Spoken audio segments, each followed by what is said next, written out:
Boat Rockerz 235 V2 നമ്മുടെ ചാനലിൽ ആദ്യമായിട്ട് ഒരു ഗിവ് അവേ കൊടുക്കുന്നത് ആ ഒരു നെക്ക് ബാൻഡ് ആണ്. എനിക്ക് പേഴ്സണലി ഇഷ്ടപ്പെട്ടത് കൊണ്ട് മാത്രം തന്നെയാണ് ആ ഒരു പ്രോഡക്റ്റ് ഞാൻ ഗിവ് അവേ കൊടുത്തത്. അപ്പോൾ അതിപ്പോൾ ഇവിടെ പറയാൻ കാരണം എന്താണെന്ന് വെച്ച് കഴിഞ്ഞാൽ ആ ഒരു പ്രോഡക്റ്റിൻ്റെ അതായത് ബോട്ട് റോക്കേഴ്സ് 235 V2ൻ്റെ ഒരു അപ്ഗ്രേഡഡ് വേർഷൻ 2 ദിവസം മുന്നേ ഫസ്റ്റ് സെയിലിന് എത്തിയിട്ടുണ്ടായിരുന്നു. Boat Rockerz 235 Pro. എന്നാലും ഇന്നത്തെ ഒരു വീഡിയോയിലൂടെ ഞാൻ നിങ്ങളോട് ഷെയർ ചെയ്യാൻ പോകുന്നത് ബോട്ട് റോക്കേഴ്സ് 235 Pro നമ്മൾ വാങ്ങിച്ചാൽ വർത്ത് ബൈയിങ് ആകുമോ, അല്ലെങ്കിൽ എന്തൊക്കെയാണ് ഈ ഒരു പ്രോഡക്റ്റിൻ്റെ സവിശേഷതകൾ എന്നാണ്. വീഡിയോയിലേക്ക് കിടക്കുന്നതിന് നമ്മുടെ ചാനൽ ആദ്യമായിട്ടാണ് കാണുന്നതെങ്കിൽ ഒന്ന് സബ്സ്ക്രൈബ് ചെയ്യാൻ കൺസിഡർ ചെയ്യുക. കൂടാതെ വീഡിയോ ഇഷ്ടപ്പെടുവാണെങ്കിൽ ഫാമിലിയായിട്ടും ഫ്രണ്ട്സോടെ ജസ്റ്റ് ഒന്ന് ഷെയർ ചെയ്ത് ചാനലിനെ ഒന്ന് സപ്പോർട്ട് ചെയ്യുക. അപ്പോൾ ഇതാണ് നമ്മുടെ ബോക്സ് എന്ന് പറയുന്നത്. ഏറ്റവും മുന്നിലായിട്ട് റോക്കേഴ്സ് 235 Pro എന്നും അതുപോലെ തന്നെ ബോട്ടിൻ്റെ ലോഗോ, കൂടാതെ നമ്മുടെ ഇയർ ഫോണിൻ്റെ ഫോട്ടോയൊക്കെ ഉണ്ട്. ASAP charge tech, ENX technology, vibration, call alert എന്ന് 3 കാര്യങ്ങൾ ഹൈലൈറ്റ് ആയിട്ട് എഴുതിയിട്ടുണ്ട്. ഇനി പുറകിൽ നോക്കുവാണെങ്കിലും കുറച്ച് കാര്യങ്ങൾ അവരിവിടെ ഹൈലൈറ്റ് ആയിട്ട് എഴുതിയിട്ടുണ്ട്. എന്തായാലും ഇതൊക്കെ തന്നെ വീഡിയോയിൽ പൂർണ്ണമായും പറയുന്നുണ്ട്, ഇപ്പം അങ്ങോട്ട് പറയുന്നില്ല. ഇനി month and year of import നോക്കുവാണെങ്കിൽ ഫെബ്രുവരി 2022 മാക്സിമം റീറ്റെയിൽ പ്രൈസ് എന്ന് പറയുന്നത് 1990 രൂപയാണ്. മെയ്ഡ് ഇൻ ചൈനയും കൂടാതെ വാറന്റി എന്ന് പറഞ്ഞാൽ 1 വർഷമാണ്. എൻ്റെ കയ്യിൽ ഇപ്പോൾ ഇരിക്കുന്നത് ഗ്രേ ആണ്, ഇതല്ലാണ്ട് ബ്ലാക്ക്, ബ്ലൂ എന്നിങ്ങനെ 3 കളേഴ്സിലാണ് നമുക്കിത് അവൈലബിൾ ആകുന്നത്. അപ്പോൾ ഇനി നമുക്ക് ജസ്റ്റ് ഒന്ന് പൊട്ടിക്കുവാണെങ്കിൽ ബോക്സ് പൊട്ടിക്കുമ്പോൾ തന്നെ നമ്മുടെ പ്രോഡക്റ്റ് ഇവിടെ ഇരിപ്പുണ്ട്. നെക്ക് ബാൻഡ് അല്ലാണ്ട് അതിൻ്റെ കൂടെ കിട്ടുന്നത് 2 ഡിഫറെൻറ്റ് സൈസസിലുള്ള ഇയർ ടിപ്സുകളുണ്ട്. അതുപോലെ തന്നെ ഒരു ടൈപ്പ് സി മിനി കേബിളാണ്. അതുപോലെ തന്നെ കുറേ അധികം പേപ്പർ വർക്ക്സ് ഉണ്ട്. ബോട്ട് ദ ഹെഡിൻ്റെ ഒരു സ്റ്റിക്കർ, അതുപോലെ തന്നെ വാറണ്ടി കാർഡ്, ഒരു യൂസർ ഗൈഡ് ആൻഡ് ഒരു പേപ്പർ വർക്ക്. അപ്പോൾ ഇതാണ് നമ്മുടെ 235 Pro. എന്തായാലും ഒരൊറ്റ നോട്ടത്തിൽ 235 V2 എന്താണോ ആ സെയിം ഡിസൈനോട് കൂടിയിട്ട് തന്നെയാണ് 235 Proയും നമുക്ക് ലഭ്യമാകുന്നത്. പിന്നെ 235 V2ഉം 235 Proയും നമുക്ക് എങ്ങനെ തിരിച്ചറിയാന്ന് വെച്ച് കഴിഞ്ഞാൽ ഡിസോ വയർലെസ് പവർ നമുക്ക് എങ്ങനെ മനസ്സിലാവും? ആ ഒരു കമ്പാർട്ട്മെന്റ്സിലുള്ള ടെക്സ്ചർ ഉണ്ടല്ലോ വ്യത്യാസം, അത് തന്നെയാണ് ഇവിടെ ഉള്ളത്. 235 V2 ഒരു സോൾഡ് ആയിട്ടുള്ള ഒരു ഡിസൈനോട് കൂടിയിട്ടാണ് കമ്പാർട്ട്മെന്റ്സ് വരുന്നെങ്കിൽ ഈ ഒരു 235 Proയിനകത്ത് അതൊരു ഗ്രേഡിയൻ ടെക്സ്ചറോട് കൂടിയിട്ടാണ് ആ ഡിസൈൻ കാണാൻ സാധിക്കുന്നത്. ഇനി ഫിസിക്കലി ജസ്റ്റ് ഒന്ന് നോക്കുകയാണെങ്കിൽ ഏറ്റവും മുകളിലായിട്ട് കാണാൻ സാധിക്കുന്നത് ഒരു മീഡിയം സോഫ്റ്റ് സിലിക്കൺ മെറ്റീരിയൽ കൊണ്ട് നിർമ്മിച്ചിരിക്കുന്ന ഒരു ഭാഗമാണ്. കൂടാതെ ഏറ്റവും അടിയിലായിട്ട് 2 കമ്പാർട്ട്മെന്റ്സുകളും പ്ലാസ്റ്റിക് മെറ്റീരിയൽ കൊണ്ടാണ് നിർമ്മിച്ചിരിക്കുന്നത്. പിന്നെ ഇതിനകത്തും അതുപോലെ തന്നെ 235 V2 നമുക്ക് കേബിൾ മാനേജേഴ്സ് കാണാൻ സാധിക്കും. ഈ ഒരു കേബിൾ മാനേജേഴ്സ് കൊണ്ട് വലിയ ഉപയോഗം ഉണ്ടെന്ന് വെച്ച് കഴിഞ്ഞാൽ എന്നെ സംബന്ധിച്ചിടത്തോളം ഞാൻ പറയുന്നത് ഈ ഒരു 235 V2ലാണെങ്കിലും 235 Proയിലാണെങ്കിലും കേബിൾ മാനേജറിന്റെ ആവശ്യമേ ഇല്ല. എന്നാൽ 255 Pro പ്ലസിൽ ഇതുപോലൊരു കേബിൾ മാനേജർ ഉണ്ടായിരുന്നെങ്കിൽ അത്യാവശ്യം നല്ലതായിരുന്നു. കാരണം കോഡ് ലെങ്ത് കൂടുതലാണ് 255 Pro പ്ലസിൽ. ഇവിടെ ആക്ച്വലി കോഡ് ലെങ്ത് എന്താ പറയുക ഭയങ്കരമായിട്ടൊന്നും വലിയ കൂടുതലായിട്ടൊന്നും എനിക്ക് ഫീൽ ചെയ്യുന്നില്ല. ഇനി കൺട്രോൾ പാൻസ് നോക്കുകയാണെങ്കിൽ ഇടത് വശത്താണ് ഇവിടെ കൺട്രോൾ പാൻസ് ഒക്കെ വരുന്നത്. ഏറ്റവും മുകളിലായിട്ട് ഒരു LED ഇൻഡിക്കേറ്ററും കൂടാതെ ഒരു പ്ലസ് ബട്ടൺ ഉണ്ട്, MFB ഉണ്ട്, അതുപോലെ തന്നെ ഒരു മൈനസ് ബട്ടണും. തൊട്ട് അടിയിലായിട്ട് നമുക്കൊരു ടൈപ്പ് സി പോർട്ടും ഇവിടെ കാണാൻ സാധിക്കും. വലതുവശത്തൊരു ബാറ്ററി കമ്പാർട്ട്മെന്റും ഉണ്ട്. അവിടെ ബോട്ടിൻ്റെ ഒരു ലോഗോയും ഉണ്ട്. ഇനി ഇയർബഡുമായിട്ട് കണക്ട് ചെയ്യുന്ന OS നോക്കുകയാണെങ്കിൽ കുറച്ച് തിന്നാണ്. വലിയ ക്വാളിറ്റി ഉണ്ടോ എന്ന് വെച്ചാൽ എന്തോ എനിക്ക് എവിടെയൊക്കെയോ ചെറിയൊരു ക്വാളിറ്റി മിസ്റ്റേക്ക് തോന്നുന്നുണ്ട്. എന്നാലും ഭയങ്കര ചീപ്പായിട്ട് തോന്നുന്നില്ല. ഇയർബഡിലേക്ക് വരുമ്പോഴത്തേക്ക് ഒരു ഗോൾഡൻ ഗ്രേ കോമ്പിനേഷനോട് കൂടിയിട്ട് വന്നതുകൊണ്ട് തന്നെ അട്രാക്റ്റഡ് ആണ് ആക്ച്വലി ഈ ഒരു ഇയർബഡുകൾ എന്ന് പറയുന്നത്. ഇപ്പോഴത്തെ ബോട്ടിൻ്റെ ടിപ്പിക്കൽ ഡിസൈൻ ഉണ്ടല്ലോ, അത് തന്നെയാണ് നമുക്ക് ഇവിടെയും കാണാൻ സാധിക്കുന്നത്. ഏറ്റവും പുറകിലായിട്ട് ബോട്ടിൻ്റെ ഒരു ലോഗോയും കൂടാതെ മാഗ്നറ്റിക് ടിപ്സ് ഉണ്ട്, മാഗ്നറ്റിക് കൺട്രോൾ അല്ല. 10mm ഡൈനാമിക് ഡ്രൈവേഴ്സോട് കൂടിയിട്ടാണ് ഈ 2 ഇയർബഡുകൾ നമുക്ക് ലഭ്യമാകുന്നത്. അപ്പോൾ ഫിസിക്കലി നമ്മൾ നോക്കുവാണെങ്കിൽ ഇതൊക്കെയാണ് പറയാൻ പറ്റുന്നത്. ഇനി ബേസിക് ബട്ടൺ കൺട്രോൾസിനെ കുറിച്ച് പറയുകയാണെങ്കിൽ ജസ്റ്റ് ഒരു 1 ടാപ്പിൽ കോൾ എടുക്കാനും കോൾ കട്ട് ചെയ്യാനും മ്യൂസിക് പ്ലേ ചെയ്യാനും പോസ് ചെയ്യാനും സാധിക്കും. അതുപോലെ തന്നെ ഡബിൾ ടാപ്പ് ചെയ്യുകയാണെങ്കിൽ റീസെന്റ് ആയിട്ട് നമ്മൾ ആരെയാണോ വിളിച്ചത് അവരിലേക്ക് കോൾ റീഡയറക്റ്റ് ആകുന്നതാണ്. കൂടാതെ ട്രിപ്പിൾ ടാപ്പ് ചെയ്യുകയാണെങ്കിൽ ഇതിനകത്ത് ബീസ് മോഡ് ഉണ്ട്, ആ ഒരു ബീസ് മോഡ് ഓൺ ആകും. ബീസ് മോഡ് ഓൺ എന്ന് പറയും ഓൺ ആക്കുന്ന സമയത്ത്. അതുപോലെ തന്നെ ഓഫ് ആകുന്ന സമയത്ത് ഒരു ടോണും കേൾക്കും. കൂടാതെ ടാപ്പ് ചെയ്ത് ഹോൾഡ് ചെയ്യുകയാണെങ്കിൽ വോയിസ് അസിസ്റ്റൻസ് വർക്ക് ആവും. പ്ലസിൽ നമ്മൾ ജസ്റ്റ് ഒരു 1 ടാപ്പ് ചെയ്യണമെങ്കിൽ വോളിയം അപ്പ് ആവും. ടാപ്പ് ചെയ്ത് ഹോൾഡ് ചെയ്യുകയാണെങ്കിൽ നെക്സ്റ്റ് ട്രാക്കിലേക്കും. മൈനസിൽ നമ്മൾ ജസ്റ്റ് ഒരു 1 ടാപ്പ് ചെയ്യുകയാണെങ്കിൽ വോളിയം ഡൗൺ ആവും. കൂടാതെ ടാപ്പ് ചെയ്ത് ഹോൾഡ് ചെയ്യുകയാണെങ്കിൽ പ്രീവിയസ് ട്രാക്കിലേക്കും പോകും. കൂടാതെ നെക്ക് ബാൻഡ് എങ്ങനെ ഓൺ ആക്കാന്ന് വെച്ച് കഴിഞ്ഞാൽ നമ്മൾ ജസ്റ്റ് ഒരു 3 സെക്കൻഡ് ഹോൾഡ് ചെയ്താൽ മതി, ഓൺ ആകും. അതുപോലെ തന്നെ 5 സെക്കൻഡ് ഹോൾഡ് ചെയ്യുമ്പോഴത്തേക്ക് ഇത് ഓഫ് ആവുകയും ചെയ്യും. കൂടാതെ ഇതിൽ എടുത്തു പറയേണ്ട മറ്റൊരു കാര്യം എന്ന് വെച്ചാൽ ഇതിൽ ഡ്യുവൽ പെയറിംഗ് ഉണ്ട്.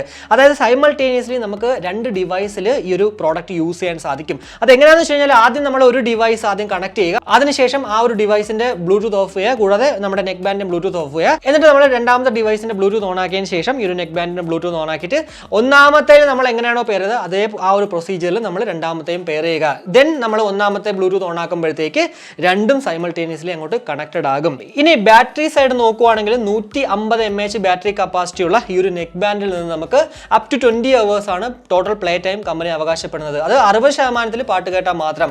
150 mAh 100%ലേക്ക് ചാർജ് ആകാനായിട്ട് 1 മണിക്കൂർ മാത്രം മതി. 10 wattsന്റെ അഡാപ്റ്റർ, അതായത് 5V2A എന്ന് പറയുന്ന അഡാപ്റ്ററാണ് കമ്പനി റെക്കമെൻഡ് ചെയ്യുന്ന ചാർജിങ് അഡാപ്റ്റർ എന്ന് പറയുന്നത്. കൂടാതെ ഹെസാബ് ചാർജിങ് ടെക്നോളജി ഉള്ളതുകൊണ്ട് തന്നെ ജസ്റ്റ് ഒരു 10 മിനിറ്റ് ചാർജ് കഴിഞ്ഞാൽ 10 മണിക്കൂർ നമുക്ക് ടോട്ടൽ പ്ലേ ടൈം ലഭ്യമാകും.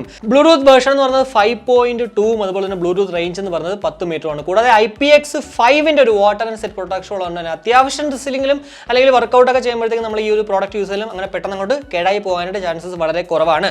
1 വർഷം നമുക്കിതിന് വാറന്റി ഉണ്ട്. ഇനി ഇതിന്റെ മറ്റുള്ള പ്രത്യേകതകൾ നോക്കുവാണെങ്കിൽ ഒന്ന് എടുത്തു പറയേണ്ടത് 235V2 ഉള്ളതുപോലെ തന്നെ കോൾ വൈബ്രേഷൻ അലർട്ട് ഇതിനകത്തുണ്ട്. അതായത് നമ്മുടെ മൊബൈൽ സൈലന്റ് ആണെങ്കിൽ പോലും ഒരു കോൾ വരുന്ന സമയത്ത് ഇടതുവശത്തെ കമ്പാർട്ട്മെന്റ് ഇങ്ങനെ വൈബ്രേറ്റ് ആയിക്കൊണ്ടിരിക്കും.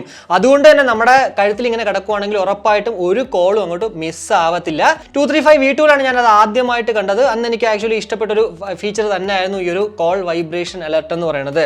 ENX ടെക്നോളജി അതുപോലെ തന്നെ ബീസ്റ്റ് മോഡ്, ഈ രണ്ട് കാര്യങ്ങളും നമുക്ക് ഇതിനകത്തുണ്ട്. ബീസ്റ്റ് മോഡിനെ കുറിച്ച് കൂടുതൽ പറയുവാണെങ്കിൽ വീഡിയോ ഈവൻ നമ്മളൊരു യൂട്യൂബിൽ ഒരു വീഡിയോ കാണുമ്പോൾ പോലും ബീസ്റ്റ് മോഡ് ഓൺ ആക്കിയെങ്കിൽ മാത്രമേ നല്ല ലോ ലേറ്റൻസിയിൽ നമുക്ക് ആ ഒരു വീഡിയോ കാണാൻ പറ്റത്തുള്ളൂ. പിന്നെ ഗെയിം കളിക്കുമ്പോഴത്തേക്ക് ബീസ്റ്റ് മോഡ് ഓൺ ആക്കുമ്പോഴത്തേക്ക് നല്ല പെർഫെക്റ്റ് ആയിട്ട് കളിക്കാൻ പറ്റുന്നുണ്ട്. ബീസ്റ്റ് മോഡ് ഓഫ് ആക്കിയിട്ട് നമുക്ക് ഒരിക്കലും ഗെയിം എന്നുള്ളതല്ല വീഡിയോ പോലും കാണാനായിട്ട് ഈ ഒരു 235V2 കൊണ്ട് പറ്റത്തില്ല. അതുകൊണ്ട് തന്നെ 20 hours എന്നുള്ള ഈ ഒരു പ്ലേ ടൈം ഉറപ്പായിട്ടും അങ്ങോട്ട് വേരി ചെയ്യുന്നുള്ളതിൽ യാതൊരുവിധ സംശയവുമില്ല.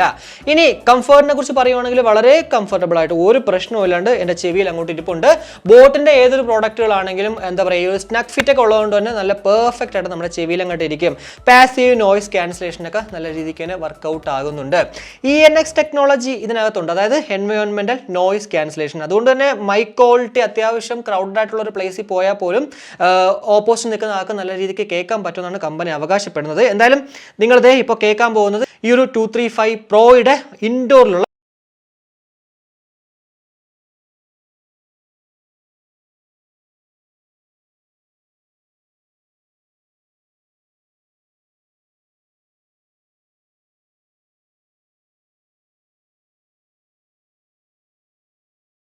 ഇനി മ്യൂസിക് ക്വാളിറ്റിയെ കുറിച്ച് പറയുവാണെങ്കിൽ ഇതിൽ ആക്ച്വലി ഒരു 30% അല്ലെങ്കിൽ 40% നമ്മൾ പാട്ട് വോളിയം ഇട്ടാൽ മതി, നല്ല വലിയ ലൗഡായിട്ട് തന്നെ കേൾക്കുന്നുണ്ട്. അതായത് ഒരു വോളിയം എൻഹാൻസർ ആക്ച്വലി ഇതിനകത്ത് ഓട്ടോമാറ്റിക്കലി വർക്കൗട്ട് ആകുന്നുണ്ടെന്നുള്ളതിൽ യാതൊരു സംശയവുമില്ല. 50%-ലൊക്കെ നമ്മൾ പാട്ട് കേൾക്കണമെങ്കിൽ 100% മറ്റുള്ള നെക്ക് ബാൻഡുകൾ കേൾക്കുന്ന ലൗഡിലാണ് നമുക്ക് ഇതിൽ കേൾക്കുന്നത്. അതുകൊണ്ട് തന്നെ കമ്പനി പറയണ ആ ഒരു 60% നമ്മൾ പാട്ട് കേട്ടാലേ 20 മണിക്കൂർ കിട്ടുമെന്ന് പറയുമല്ലോ, ആ ഒരു സംഭവം നമുക്ക് ഉറപ്പായിട്ടും കിട്ടുമെന്നുള്ളതിൽ യാതൊരു സംശയവുമില്ല. ബേസ് ലവർ ആണ്, അതുപോലെ തന്നെ മ്യൂസിക് എൻഹാൻസ്ഡ് ആയിട്ട് കേൾക്കണം എന്നുള്ള ആഗ്രഹിക്കുന്ന ആൾക്കാരാണെങ്കിൽ ഉറപ്പായിട്ടും 235 പ്രോ നിങ്ങൾ വാങ്ങിച്ചാൽ വർത്ത് ബൈയിങ് ആകും. ഒരിക്കലും നിങ്ങൾ ഡിസപ്പോയിന്റഡ് ആകത്തില്ല. പിന്നെ ആകെ ഉള്ള ആ ഒരു പ്രശ്നം ഞാൻ നേരത്തെ പറഞ്ഞതുപോലെ ബീസ്റ്റ് മോഡ് ഓൺ ആക്കിയെങ്കിൽ മാത്രമേ നമ്മൾ വീഡിയോസ് ആണെങ്കിലും ഗെയിം കളിക്കുമ്പോഴാണെങ്കിലും പെർഫെക്റ്റ് ആയിട്ട് നമുക്ക് കളിക്കാനും കാണാനും ഒക്കെ പറ്റത്തുള്ളൂ. 999 രൂപ സ്പെഷ്യൽ ലോഞ്ച് ഓഫറിലാണ് ഞാനിത് വാങ്ങിച്ചത്. എന്നാൽ ഇപ്പോൾ നമുക്കിത് കാണാൻ സാധിക്കുന്നത് 1299 രൂപയാണ്. അതായത് 1300 രൂപയാണ് ഇതിന്റെ നോർമൽ റേറ്റ്. 1300 രൂപയ്ക്ക് നമുക്ക് ഇതിനകത്ത് ബീസ്റ്റ് മോഡ് ഉണ്ട്. കൂടാതെ ബ്ലൂടൂത്ത് വേർഷൻ 5.2 ആണ്, IPX5 ആണ്. അതുകൊണ്ട് തന്നെ ഇനി അതുപോലെ ആ ഒരു ബാറ്ററി കപ്പാസിറ്റി 20 മണിക്കൂറൊക്കെ മതിയെങ്കിൽ ഉറപ്പായിട്ടും നിങ്ങൾക്ക് ഈ ഒരു പ്രോഡക്റ്റിലേക്ക് പോകാം. വേറെ ഒരു പ്രശ്നവുമില്ല. ബിൽഡ് ക്വാളിറ്റി അത്യാവശ്യം നല്ലതൊക്കെ തന്നെയാണ് നമുക്ക് ഈ ഒരു 235 പ്രോയിൽ കാണാൻ സാധിക്കുന്നത്. ഏതായാലും ഇതൊക്കെയാണ് ഓവറോൾ നമുക്ക് ഈ ഒരു പ്രോഡക്റ്റിനെ കുറിച്ച് പറയാൻ പറ്റുന്ന കുറച്ച് കാര്യങ്ങൾ എന്ന് പറയുന്നത്. ഈ ഒരു വീഡിയോയിലൂടെ 235 പ്രോയിനെ കുറിച്ചിട്ടുള്ളൊരു ഏകദേശ ധാരണ നിങ്ങൾക്ക് ലഭ്യമായി എന്ന് വിശ്വസിക്കുന്നു. ഇനി ഈ ഒരു പ്രോഡക്റ്റിന്റെ ലോ ലേറ്റൻസി അതുപോലെ തന്നെ ഇൻഡോറിലും ഔട്ട്ഡോറിലുള്ള മൈക്ക് ക്വാളിറ്റി ഒക്കെ ഉണ്ടെങ്കിൽ ഉറപ്പായിട്ട് അത് വീഡിയോയുടെ കമന്റ് ആയിട്ട് രേഖപ്പെടുത്തുക. അടുത്തൊരു വീഡിയോ ഞാൻ അത് വെച്ചിട്ട് ചെയ്യാം. ഈ ഒരു വീഡിയോ ഇഷ്ടപ്പെട്ടെങ്കിൽ നമ്മുടെ ഫാമിലിയായിട്ടും ഫ്രണ്ട്സോടെ ജസ്റ്റ് ഷെയർ ചെയ്യുക. കൂടെ ലൈക്ക് ചെയ്യാനും കമന്റ് ചെയ്യാനും മറക്കണ്ട. ഇനി സബ്സ്ക്രൈബ് ചെയ്തില്ലെങ്കിൽ ഉറപ്പായിട്ടും സബ്സ്ക്രൈബ് ചെയ്യുക. അപ്പോൾ മറ്റൊരു വീഡിയോ കാണുമ്പോഴേക്കും ബൈ.